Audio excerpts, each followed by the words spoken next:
In the summer of 1940, Britain stood alone and dangerously exposed. France had fallen in 6 weeks. Hitler's invasion plan was written. The Luftwaffe had twice as many aircraft as the RAF. But Britain survived, and one of the most decisive reasons has almost nothing to do with what you learned in school. It wasn't Churchill, it wasn't the Spitfire, it was a question someone asked in 1935 that had nothing to do with winning a war, asked by a man who was actually trying to answer a completely different question, and a green dot on a screen that flickered for 2 seconds in a frozen field in England. 3 people saw it. Nobody else knew it existed. 5 years later, it may have been the most important invisible barrier between Hitler and the Channel. Last time we talked about the Post-it note, an idea that failed every rational test because nobody could imagine wanting something they'd never held. This story has the same structure, but the stakes are incomparably higher. Because the thing nobody noticed wasn't a product. It wasn't even, technically, a weapon. It was something more powerful than either. It was knowledge. And the window to build it almost closed before anyone understood what it was. This is the story of radar, and of the question that accidentally invented it. The question was, can radio waves kill people? It sounds absurd now. In 1934, it was a serious government inquiry. Britain was watching Germany rearm at terrifying speed. The Luftwaffe was expanding. Bombers were getting faster. The received military wisdom of the era, deeply unsettling to live under, was that strategic bombing was essentially unstoppable. Stanley Baldwin had told Parliament in 1932 that the bomber would always get through. Gas masks were being distributed to civilians. Children were rehearsing air raid drills in school. A generation was being quietly prepared for a war they expected to lose from the first day. The fear wasn't abstract, it was architectural. It was in the shelters being dug under London parks, and the concrete sound mirrors built into coastal hillsides, giant stone ears, some of them 30 feet tall, designed to catch the acoustic signature of incoming aircraft. Britain was so afraid of what was coming from the air that it was trying to listen for it with walls. So when rumors emerged that Nazi Germany had developed a radio-based death ray, a device that could destroy aircraft or kill their crews at a distance, the British Air Ministry didn't laugh it off. They asked a Scottish physicist named Robert Watson Watt to investigate whether it was possible, and if so, whether Britain could build one first. Watson Watt was 42, descended from James Watt of steam engine fame, and had spent his career using radio waves to track thunderstorms.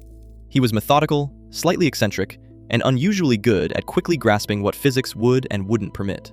He and his assistant Arnold Wilkins ran the numbers. The verdict was swift. A radio death ray wasn't just difficult, it was physically impossible with any technology that existed or was likely to exist. The most powerful radio beam achievable wouldn't even make an enemy aircrew feel warm. Germany's claimed death ray was almost certainly propaganda. Watson Watt filed his negative report and considered the matter closed. Then Wilkins said something. It was a throwaway observation, almost a footnote. He'd noticed something odd during his own radio work. That aircraft passing through radio signals caused interference. The plane's metal body reflected the waves. You could see it in the receiver data.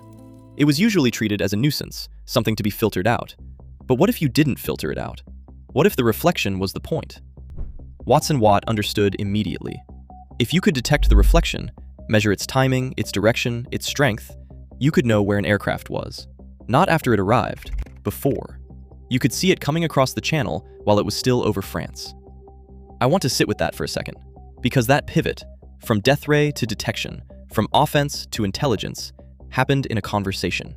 Not a research program, not a government initiative. A physicist and his assistant, wrapping up a report on something that turned out to be impossible, and one of them mentioning something he'd noticed that nobody had thought to pursue. That's the moment. That's the whole thing. Watson Watt spent a weekend doing calculations and wrote a memo to the Air Ministry. Not a letter, a memo. Dated February 12, 1935. The title was dry enough that you'd walk straight past it. Detection and Location of Aircraft by Radio Methods. It outlined the basic physics, offered simple calculations demonstrating feasibility, and proposed a network of stations that could provide advance warning across the entire southern coast of Britain. Nobody outside a small committee read it. The Air Ministry, cautious as governments tend to be about things that sound like science fiction, asked for a demonstration before committing any money. It was arranged for February 26, 1935, 2 weeks later. 3 people were present: Watson Watt, Wilkins, and a single government observer named A.P. Rowe. That was the entire audience for what was about to happen.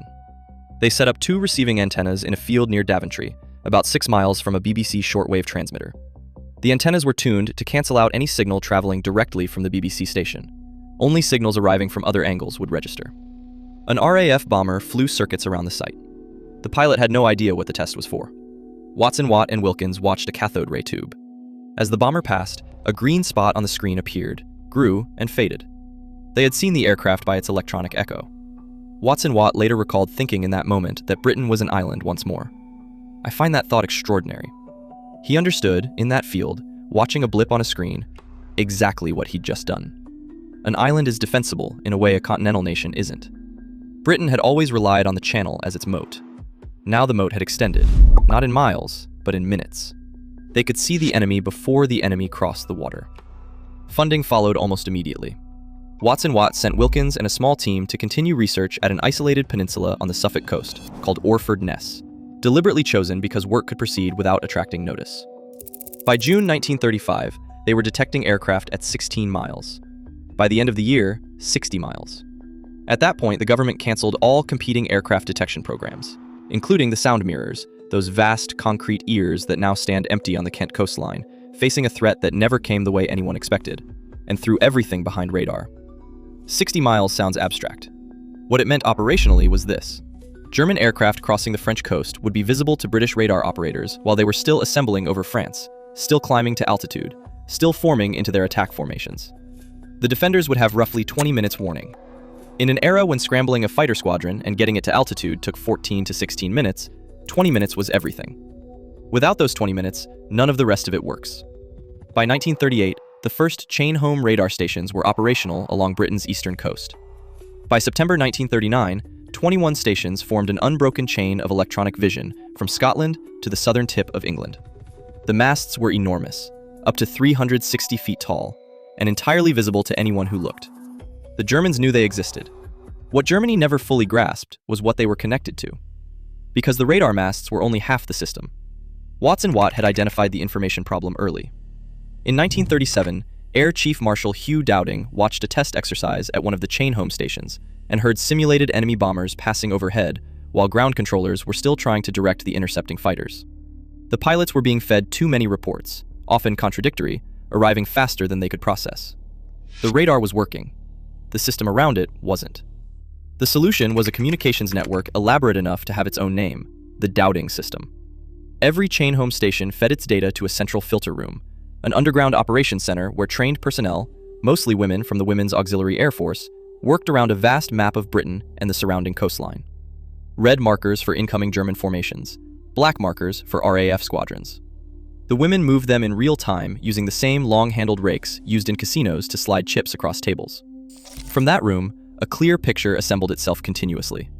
Commands went out to sector controllers, to airfields, to pilots already in the air. The pilots weren't flying blind hoping to find the enemy. They were being guided, in real time, to a specific place at a specific altitude where the Germans would be. The Germans, on the other hand, were flying into the dark. They knew where they were going. They had no idea who was waiting for them. The Battle of Britain began in earnest in July 1940. On paper, the odds looked deeply unfavorable for Britain. The Luftwaffe's total aircraft strength was roughly double the RAF's. In certain categories, the disparity was worse. But Chain Home was detecting German formations assembling over France before they even crossed the Channel. RAF commanders could see the size and direction of every raid in advance, conserve fuel by not keeping fighters airborne unnecessarily, and concentrate their available planes at exactly the right intercept point. Historians have estimated that the radar network effectively multiplied the operational fighting power of the RAF, as if they had 3 times as many fighters as they actually possessed. The Germans knew the radar towers existed. They attacked several of them in August 1940, briefly knocking a few off air. But here is where a specific piece of German analytical failure becomes almost unbearable in retrospect. The Luftwaffe concluded, after the attacks, that the stations were too difficult to destroy and not worth the effort. A German intelligence report in July 1940 had barely mentioned them. A later report suggested the radar might actually disadvantage the British by tying their fighters to fixed sectors. They never understood what they were looking at. Hermann Göring shifted focus away from the radar stations and toward bombing British cities. It was a catastrophic strategic error. The one thing that might have degraded the British defense system was left standing. Watson Watt understood the irony better than most. Years later, pulled over for speeding in Canada by a policeman using a radar gun, He said, "Had I known what you were going to do with it, I would never have invented it." He wrote a poem about it. It ends with the observation that his magical, all-seeing eye had, by some twist of fate, become the thing that caught him doing 50 in a 30 zone. There's something almost perfect about that image. The man who built the eyes that watched for Hitler, caught by his own invention on a Canadian highway, decades after the war he helped prevent. Here is what I keep returning to about this story. The pivot happened in a weekend of calculations. Watson Watt was asked whether radio waves could destroy enemy aircraft. He concluded they couldn't. Most people, having answered the question they were asked, would have stopped there. Instead, Wilkins asked what radio waves could do, which turned out to be an entirely different and far more interesting question. The answer wasn't destruction, it was knowledge. And in this particular war, at this particular moment, knowledge was more powerful than any weapon. The Battle of Britain didn't turn on the courage of fighter pilots alone, though that courage was real and the losses were devastating. It turned on whether a small committee decided to fund a demonstration after watching a blip on a screen in a field in Daventry. It turned on whether Wilkins mentioned the aircraft interference problem or decided it was too speculative to raise. It turned on a memo with a title so dry, nobody outside the committee ever read it. That's the thing about signals. They're always there before anyone knows what they mean. The question is whether anyone bothers to look. Nobody noticed, until it was the only thing standing between Britain and invasion. Next time, in 1928, a Scottish doctor came back from vacation to a ruined experiment. A petri dish left open on his workbench had been contaminated with mold. He was about to throw it out. What he saw instead would go on to save an estimated 200 million lives. His department head told him it probably wasn't worth writing up.